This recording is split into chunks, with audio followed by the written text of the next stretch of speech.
Sana meron kayong kopya, i-follow na lang natin. So, your general structure, your heme proteins, your heme synthesis, and your porphyrias. And eventually, degradation of your heme is actually your bilirubin. That's why nakalagay dyan, heme catabolism, and this will produce your bilirubin, and how it is metabolized. If there is a problem with your metabolism of your bilirubin, they call that hyperbilirubinemia. So, parang two parts. Pwede nyo makita yung heme synthesis, biosynthesis, and degradation. So, sa biosynthesis, pag nagka-problem sa production ng heme, you have your porphyrias. And then sa degradation, pag nagkaroon ng problem with degradation of your heme or your bilirubin, that is your hyperbilirubinemia. Okay? Side by side. So, ito na siya. So, sa left side is the production of heme from glycine and succinyl-CoA to heme. And the right side is your heme towards your bilirubin and eventually excretion of your bilirubin. Okay? So, heme to bilirubin is actually heme degradation. So, porphyrins. Naalala niyo yung itsura ng hemoglobin? Okay. So, porphyrins are actually the components of your heme. Ayan, no? So, nakita yun, nagsimula siya as a pyrrole ring. Diba? Tapos, na-combine siya. Ayan, 1, 2, 3, 4 pyrrole rings forms your porphyrin. Okay? And again, ito yung may iron. So, each of those, 1, 2, 3, 4 na yan, are 4 porphyrins within a heme. Okay, so porphyrins are cyclic compounds formed by linkage of 4 pyrrole rings. No? So, yan na yun. And porphyrin can form complexes with metal ions, such as your iron, to form to the nitrogen atoms of each 4 pyrrole rings. Okay, so yung porphyrin pala, yung buo na yan. Okay, tapos yung isipin yung porphyrin na figure, nasa gitna yung iron. Okay, na-appreciate yun. So porphyrin, from pyrrole to porphyrin, and to heme, pag meron ng iron sa gitna ng porphyrin. So, what are proteins that contain heme? So, kilala natin si hemoglobin, myoglobin. Na-discuss natin yan. You also have your cytochrome C, cytochrome P450 catalase, and your tryptophan pyruvate. So, all these has heme, no? Depende lang kung ano yung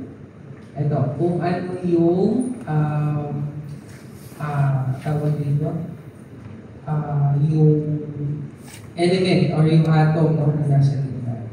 Okay? Now, let's go to heme synthesis and porphyria.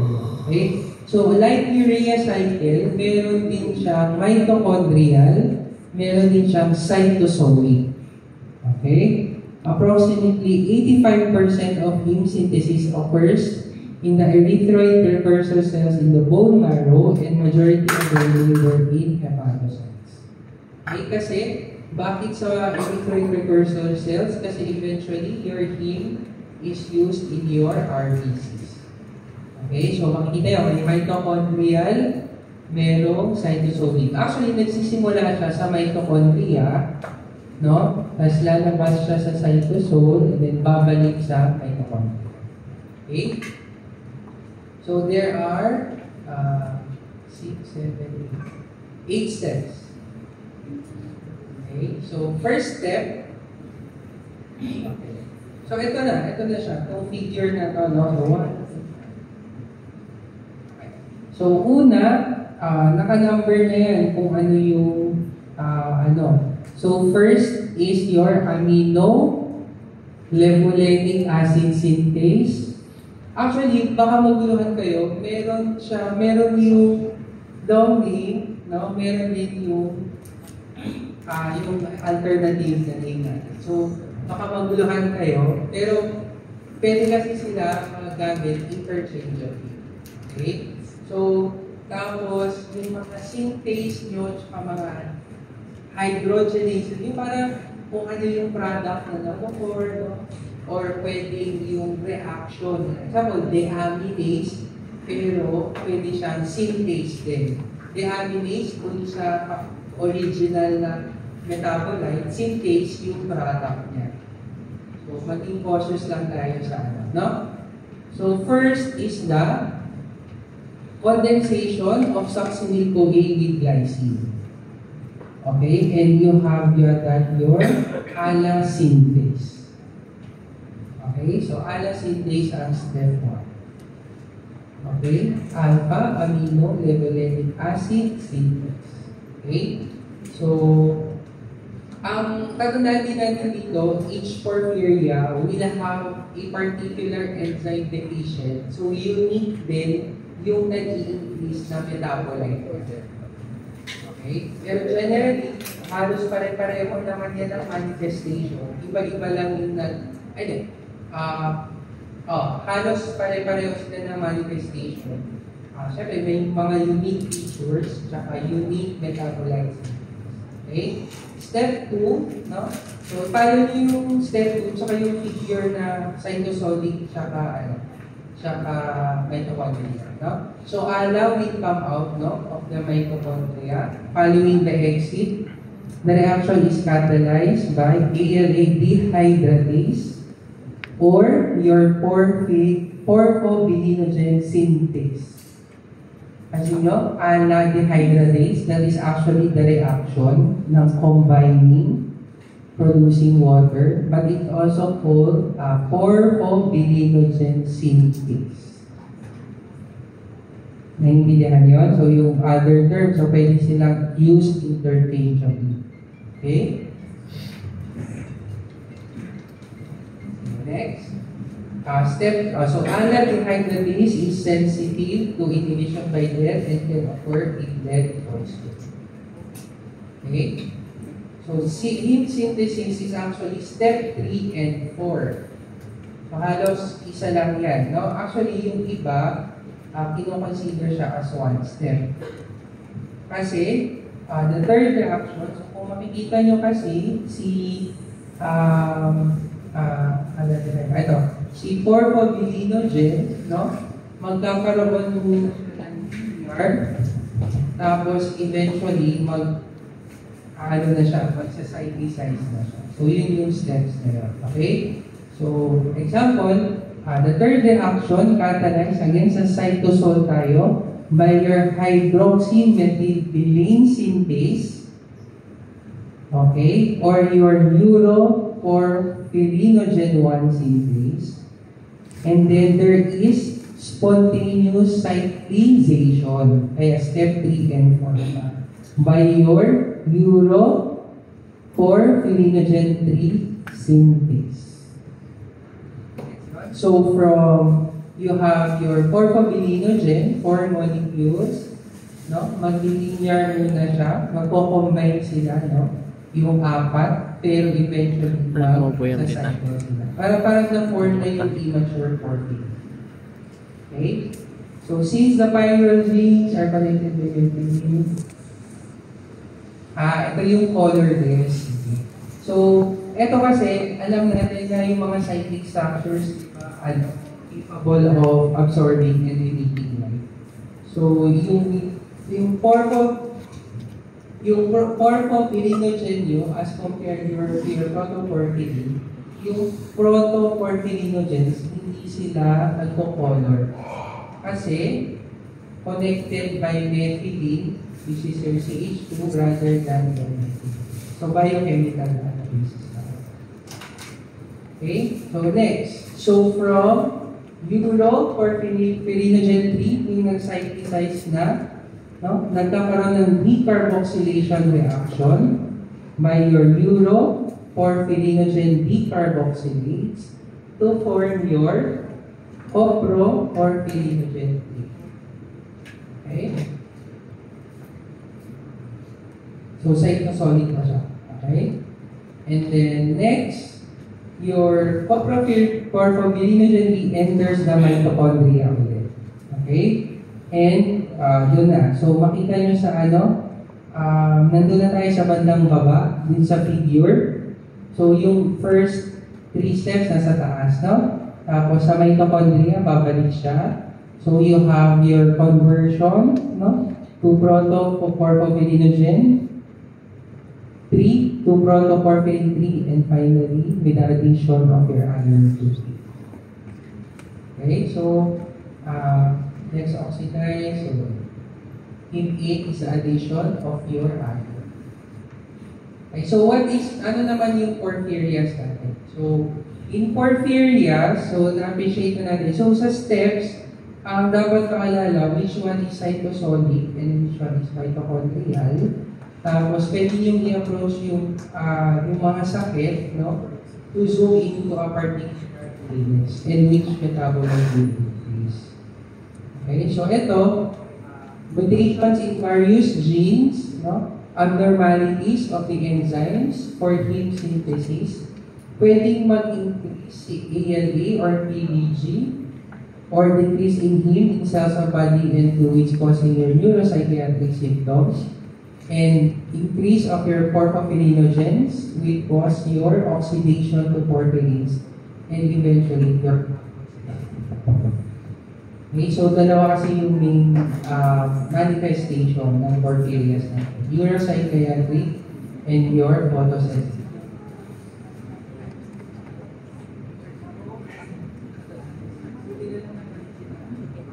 Sige. Ito, example. Ito yung mga enzymes sa left. You have 8 enzymes, di ba? Hello daw. So you have your 8 enzymes on the left, and you have your type or class, and eventually your major signs and symptoms. Okay, so pwede kayong tanungin na anemia lang, no? Yung major sign, photosensitivity, abdominal pain, and Don't worry kasi kakakibat naman yan yung increase na metabolite in that particular organ. Pag binigay kayo ng tanong. No? For example, ito. Si ala dehydratase. Okay? Sinong increase sa kanya? Usually, kung ano yung nasa above niya na enzyme. Okay? So, for example, ito na. So, genetic disorders of heme metabolism and of bilirubin metabolism share the following features with metabolic disorders of urea biosynthesis. So, similar or identical signs can arise from different mutations. Okay? Rational therapy requires understanding the biochemistry of enzyme catalyzed reactions, identification of the intermediates or side products that accumulate prior to the metabolic clock. Yun yung deficiency natin. So, can serve as a basis for the screening test, no?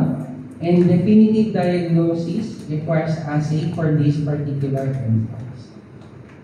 Okay, so for example, okay. So yun sa porphyrias, no? So I think may reporting din naman tayo bukas, no? Para at least makikita natin yung reactions. Pero makita niyo sa introduction slide natin.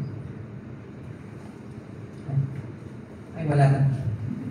Akala ko yan. Okay. So sa introduction slide natin, yung mga types ng porphyrias na more common. So you have, so i-open nyo yung yung handout.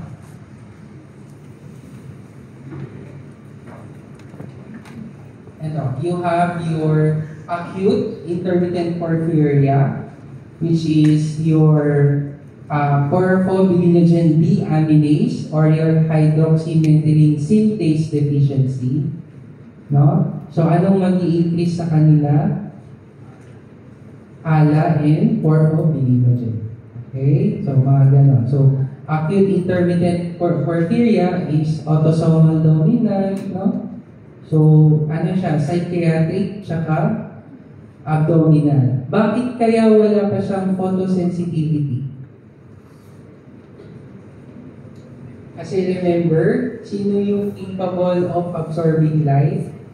Pag na-form na siya sa step, anong step siya? Na-form na ng beam mismo or cyanization sa uroporphyrinogen synthase. Diba? Hindi, doon sa yung nagpo-form na siya ng porphyrin. Kasi yun na yung capable of absorbing your light. Kaya meron siyang photosensitivity. Like in your porphyria cutanea tarda, which is the most common porphyria, meron na yung photosensitivity. Okay, so meron na siya inflammation, shearing of skin, hyperpigmentation, red, brown, meron pa siyang red, brown to deep red urine kasi nako-convert na rin yung, na-absorb na rin light yung ating pag na-oxidize siya. Okay, so ano pa? So which one is inhibited by red? Synthase, no? Dehydratase. Okay, now let's go to by, okay, ito tayo sa porphyria. So, sa reporting, mas maano pa natin yun. No? Pero, at this point yan, maalala natin yung mga metabolic blocks, the increased metabolites, no? And the manifestation. Okay? Now, let's go to biopigments. So, hemoglobin turnover. Okay? So, human adults normally destroy about 200 billion erythrocytes per day. And a 70 kilogram human therefore turns over, sabihin turnover, daily 6 grams of hemoglobin daily. All products are reused. Your globin, di ba? Pwede siyang gamitin as amino acids. Your iron, enter your iron pool. That is why part ng discussion sa ng hemoglobin is your iron circulation. And your porphyrin is also degraded. Mainly in the RES of the liver, spleen, and the bone. Okay? So globin part, iron part, and the porphyrin part. So let's start in your heme catabolism, no? So you have your ferric heme, may iron pa siya. So ang initial step niyan is to remove the iron.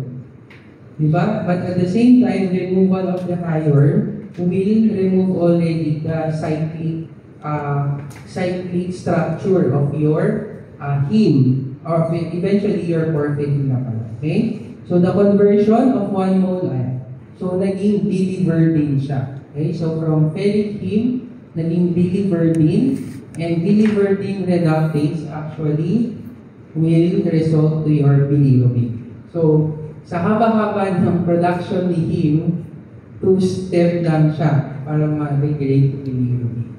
Okay? Okay, yes, sir. So, yun. So, biliverdin reductase reduces the central methylene bridge. So, methylene yung mga double bonds, no? Producing the yellow pigment bilirubin. Okay? And then conversion, that's why kasi nyo sa mga pasak nyo, di ba? Magsa-start muna siya sa purple color ng heme and slowly convert. Di ba? Pag nagpasa, yung nagkulay muna, yung hematoma, di ba? Violet muna siya. Okay? So that is actually the heme muna. Yun yung kayang i-absorb, yung color absorbed by the heme. But slowly, pati nyo, yung masa nyo nagiging yellow kasi nako-convert na si heme sa bilirubin. Okay, so yun yung ng heme catabolism. Okay, so once bilirubin is already produced, again, by your reticular endothelial cells, no, it can be released in the blood pero attached sa albumin. So ito yung general, from the blood, uptake to the hepatocyte. And then the hepatocyte, you have conjugation. And then secretion to the bile, to your as bilirubin diglucuronide. Okay, so si bilirubin, siya yung nagbibigay ng yellowish color sa bile bean natin. Okay? Sino pa yung, pero sino yung attached also sa bile? Sinong sa natin, sa lipid metabolism? Sino ulit yung component ng bile na na-form from cholesterol? Your bile acids. Naalala nyo, it's actually the only way of excreting your cholesterol, di ba? Naalala nyo, si bile acid. Sa liver din kasi yun, di ba? Pero yung yellow part ng bile, that's actually bilirubin. But the bile acids comes from your cholesterol being converted to bile acids. Okay? Kaya mamaya, ma-appreciate natin yung enterohepatic circulation. Naalala nyo, si bile acids pumapasok ulit ng katawan sometimes. Pati si bilirubin bumabalik din sa from the intestines back to the liver and to the blood. Okay?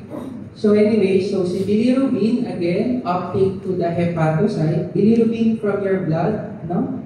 And then to the hepatocyte, conjugation, and then secretion. Bakit kaya kailangan natin i-conjugate yung bilirubin? Pansinin nyo, di ba again, soluble, water soluble, insoluble kasi si bilirubin. Naalala nyo, bakit natin kailangan ng albumin as transport protein sa bilirubin? Kasi hindi madidissolve si bilirubin sa blood. No? So, ina-attach natin siya sa albumin para ma-transport natin siya. Pag na-uptake natin siya, bilirubin na lang, wala na si albumin. But we need to bring out bilirubin. And we know that your aqueous yung sa bile nyo. Diba? Kaya, kailangan mo siyang i-conjugate. So, yun yung importance ng conjugation step. Ang kino-conjugate natin sa kanya is your UDP book, no? And your UDP, pareho lang pa. Anyway, so, makita natin si glucuronide, no? Bilirubin diglucuronide. Okay, and then once it's able to secrete sa bile ductule, no, naka-form na siya ng insoluble form. Okay, sige. So ito, tissues na. So bilirubin is removed from albumin. Ayan, yung sinabi natin. Once internalized, tapos bilirubin by your UDP, glucuronosine transferase, no? So ito yung bilirubin natin sa baba. No? Tapos may naka-attach na glucosine moieties from your UDP glucuronate.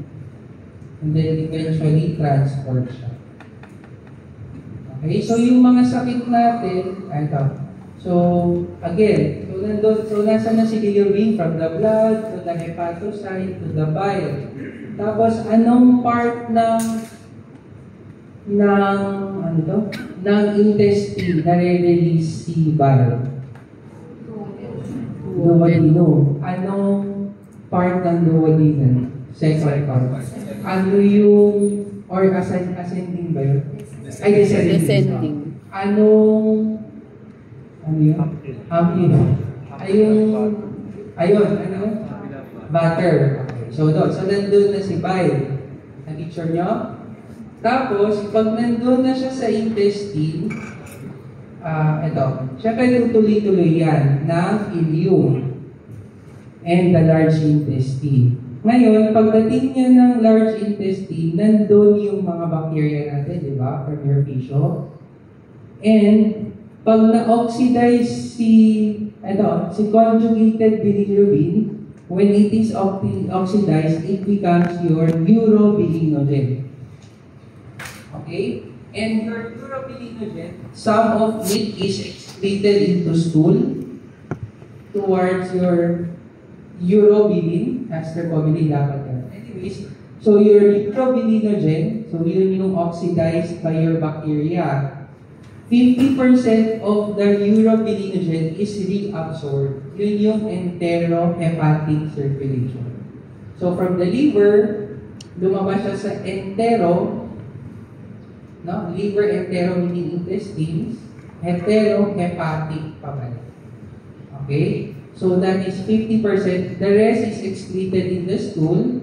However, pag nag-recirculate siya sa body, it can be excreted in the urine. Okay? Kaya, ang nagbibigay ng... Eto pala. So, ito yan, no? So, this is how bilirubin is transported in the body. Okay? So again, from your... dito na tayo. So, from the endothelial cells, we will actually produce your bilirubin. And then, we'll circulate. Ayan, no? May type of bilirubin. Ayan, S. And then, it will enter your unconjugated to the liver. And once in the liver, you will have conjugation with your glucuronic acid, makes it more soluble, again, water. And then, after that, it will be conjugated, is released into the bile. So, gallbladder, do that, okay. And then, in the intestine, glucuronic acid is removed by the bacteria, producing your urobilinogen. Some of your urobilinogen will continue on to the large intestine, to your feces. Meanwhile, if it is further oxidized, it will be oxidized to your stercobilin, which is the yellow pigment of your stools. Okay? Kaya, kapag naalala nyo, napapansin nyo, yung mga may gallbladder disease obstruction, yung mga may gallbladder disease, which cannot produce your, pwedeng hindi na-release yung bilirubin sa large intestine, pale yung stools nila. So, dalawa yun. Pwedeng hindi lumalabas yung bile from the gallbladder. So, parang may mass dyan or may tumor. So, ibig sabihin, hindi makalabas si bile. Eh, si bile, nandun si bilirubin. And your bilirubin will be converted to urobilinogen and eventually your stercobilin. So, pale yung, yung kanyang poops, no? Also, kapag yung mga acolic stools na yan, related din siya na pale din yung urine. Bakit? Kasi, kung hindi rin ma-reabsorb si urobilinogen, portion of urobilinogen participates in the heterohepatic. Yung sinasabi natin. Entero meaning intestine, hepatic meaning liver. The remainder of the urobilinogen transported in the blood to the kidney where it is converted to urobilin, excreted, giving urine is characteristic yellowish.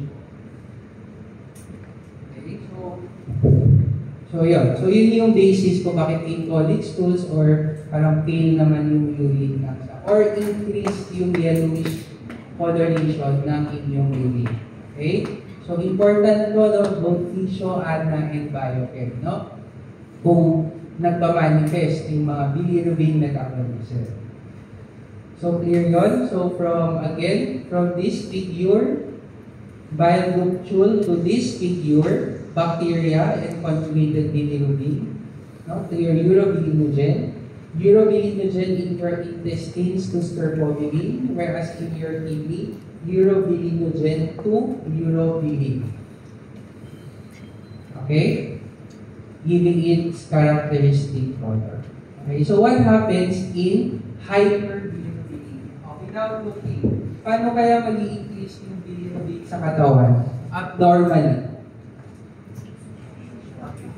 Liver obstruction. Sige ba? Hyperbilirubin yun, pwede increase destruction ng red cell. Hemolysis. Bakit kaya yun naman? Kasi, saan yung majority ng heme natin? RBC. Okay. So, kapag mataas ang destruction ng RBC, so that will release heme and then heme to bilirubin. Okay? So, kaya, sige. Ano ba? Saan pang, without, naisip nyo na, based sa discussions natin. Obstruction. Okay? Paano lang? isa po kasi cause ng hyperbilirubinemia is merong tumors or may inaligal na response. Kaya hindi makakalabas sa bilirubin from the blood natin. Kaya ito, manifest na walang kulay. So, yun yung sa enterohepatic circulation. Actually, kung hindi siya makalabas ng gallbladder, mag-feedback yan sa liver. And then sa liver, siya na yung actually destroyed, kaya nare-release yung bilirubin. Okay? Kasi di ba, your locules, no, yung bile locules sa liver, di ba, sila yung nagpo-form ng eventually your bile duct, di ba, towards your gallbladder. But yung tubules, no, connected pa yun sa cells and then to the blood, di ba, yung sa circulation ng liver natin. Okay? Ano pa kaya? Ito. So, yung causes ng hyperbilirubinemia na, you can look at it, you can classify it, kasi syempre pag classify natin, mas maalala natin yung illness, di ba? So, isang type of classifying your bilirubin hyperbil is your unconjugated and your conjugated. Okay? Saan ba nangyayari yung conjugation? Sa liver. Makes your bilirubin more soluble. Okay? So, in effect, pag unconjugated yung nag-increase na bilirubin, ito na yung sinabi ni Doc Mols na hemolytic anemias. Na-appreciate nyo yun? As compared to your conjugated, which is yung sinabi ni Mols, obstruction of the biliary vein. Napansin nyo kung paano siya, kung bakit conjugated tsaka unconjugated yung classification niya.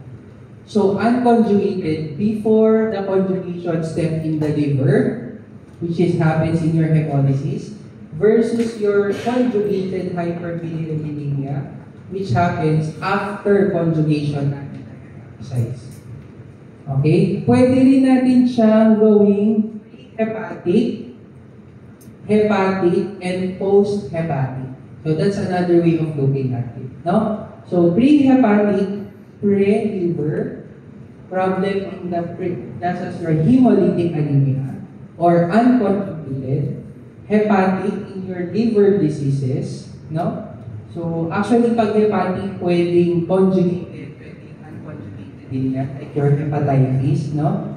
So, and post-hepatic, nakita niyo sa figure, gallstone, pancreatic cancer, no? Your biliary system, and your pancreas problem. So, yung mga illnesses natin sa hyperbilirubinemia, ito na sila i-describe natin, no? So, sila rotor, itong figure na to, nakita niyo, si Lubin Johnson, no? So, yan na siya. Si neonatal jaundice, toxic jaundice, Krigler-Najjar, si Gilbert, so yan na yan siya. So, nakita nyo kung nasan siya, sa iba sa bilirubin conjugation, yung iba sa secretion. Okay, and then post-hepatic, you have your mga gallbladder. Okay, what is neonatal or physiologic jaundice? So, it is physiologic, no? And it results from what? Accelerated hemolysis of and an immature hepatic system for uptake, conjugation, and secretion of bilirubin.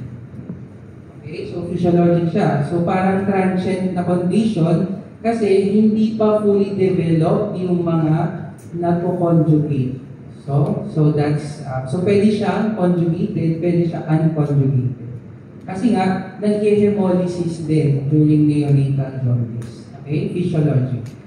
Pero tandaan nyo, siyempre, may mga pathologic jaundice naman talaga, no? Kapag yung mga problems sa liver talaga, pagkapanganak, no? So, jaundice agad yan. So, dapat malaman natin kailan nag-a-appear si neonatal jaundice at saka kailan nag-a-appear yung pathologic jaundice in the newborn. Okay? So, actually, itong physiologic jaundice, ito yung actually, part ng management ng pathologic jaundice din, yung UV, no? Pero, yung blue light, your phototherapy, pero siya ginagamit din mainly sa physiologic jaundice. How? Because it promotes your hepatic excretion of unconjugated bilirubin by converting them to derivatives that are easily excreted in the body. Okay, so mga unconjugated kasi accelerated hemolysis, tapos immature yung ating mga conjugation, yung mga glucuronate transferase natin. Glucuronate transferase. Kaya, ini-stimulate natin yung glucuronate. Okay? How about Gilbert syndrome? So, nakita natin si Gilbert, saan siya? Sa conjugation siya, no? So, pag decrease si Gilbert, ay kapag ano siya, mutations that encode for this, no? Reduce or absent activity. So, therefore, magkakaroon ka ng hyperbil kasi hindi mo ma-excrete si bilirubin. Okay? Trigger na jar, no? So, ganun din, UDP glucuronosine transferase activity. You have your type 1 and your type. Dubin-Johnson, ganun pa rin. So, ano yung nagdi-differentiate sa kanila?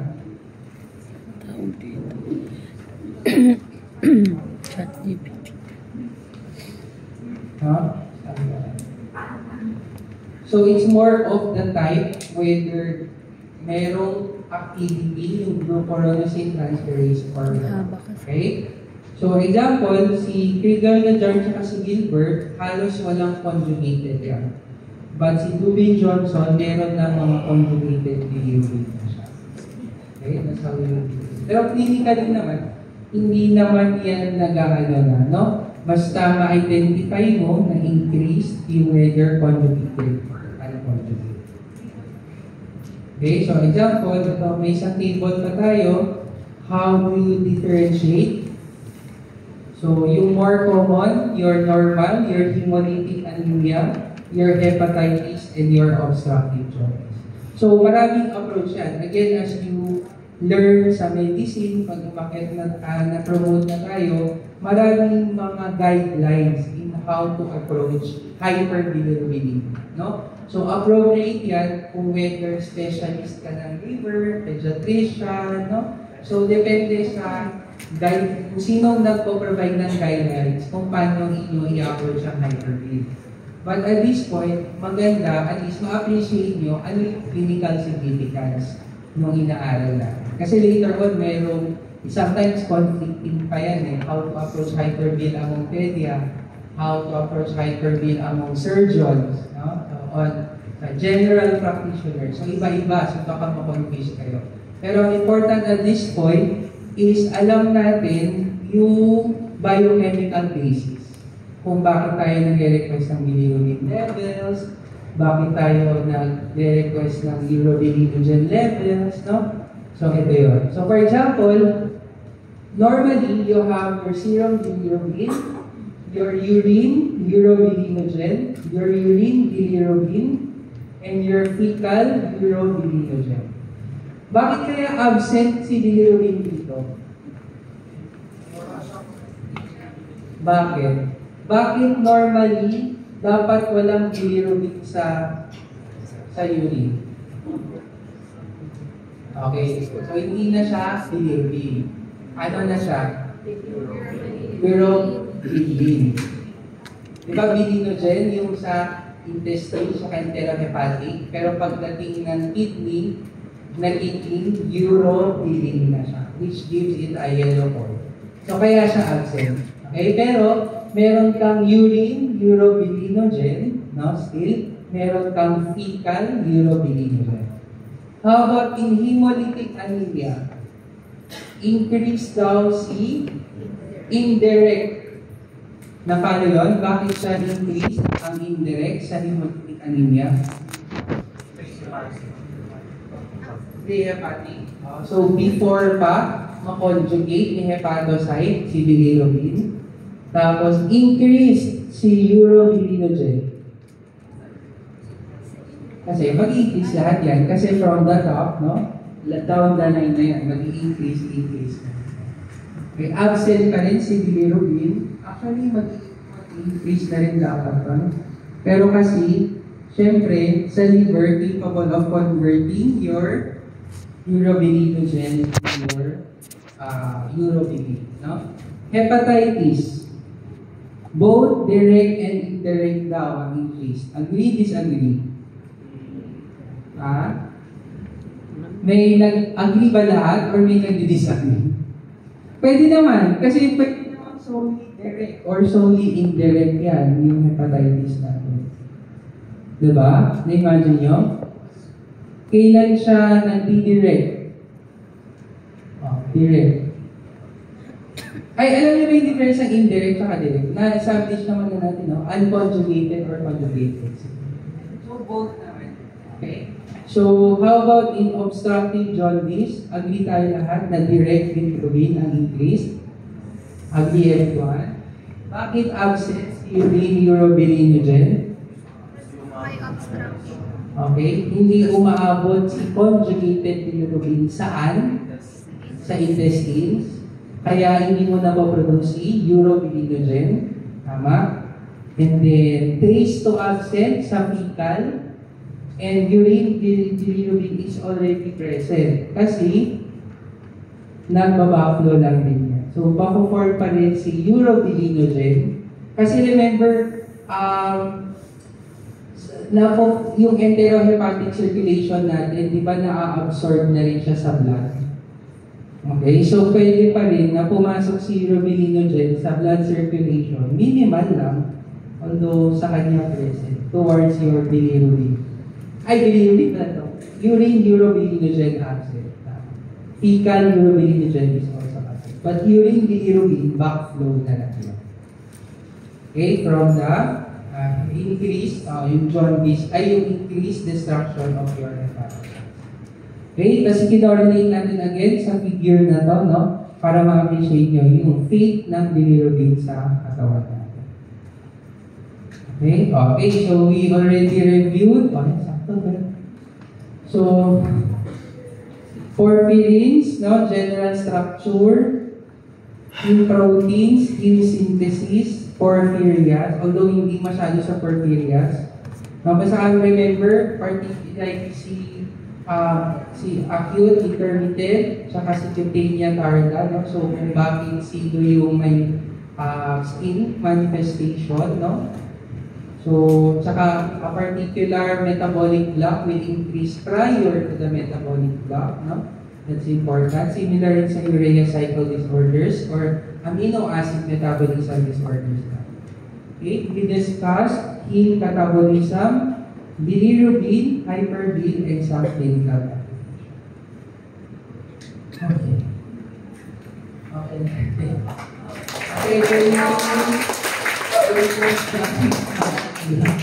So again, don't lose sight of the forest over the trees. Okay? So pag nakakonfuse kayo, balik kayo dun sa overview para alam nyo yung purpose ng inaaral. You might get lost again sa mga enzymes, sa mga ano na yan, ang itetest na dyan, mga good to know. Pero sa enzymes, ang mga must knows, tsaka need to know, yung mga na-encounter sa clinic. At saka syempre, yung mga classic questions. Meron kasi mga favorite questions sa biotech na not necessarily common, but somehow they actually show how biochemical pathways can lead to illnesses. Like your amino acid catabolism disorders, may common, meron mga rare, pero still, kailangan natin aralin because yun nga, pwedeng ma-encounter, although rare, saka it shows yung biochemical basis ng mga illnesses natin. Okay, so, yan natin kumain. So, may quiz pala tayo. So, hindi ngayon, pwedeng bukas after the report or online, teka muna, relax lang. Or para kasi ma-force kayong mag-aral, yun kasi yung course. No? So magkakaroon tayo ng long quiz for the lecture and then long quiz for the laboratory. Okay, so parehong may long quiz. Papaalam pa natin kay Ma'am kung paano natin gagawin. Pwede na yung long quiz natin sa lecture, no? So, ito, yung discussions natin, yun yung pwede bukas. Pero definitely yung sa lab, after discussions. No? Para at least yung na-emphasize yung quiz mo. Hindi kaya. Okay? Dok, Friday na lang. Tingnan natin. Yung doc quiz lang. Actually, yun yung pero sige, pangalam natin yung doc quiz. Kasi ang importance ng quiz kasi, syempre, pang-review nyo na yun for the upcoming long exam. At saka, para talagang mag-aral kayo yung Dok, nag-aaral na kami. okay, so yun nga, ito na sa loob. Na-combine kasi si carbohydrates at si amino acids, kaya medyo mabigat siya. Pero, kaya naman yan, so basahin na siya. Sige.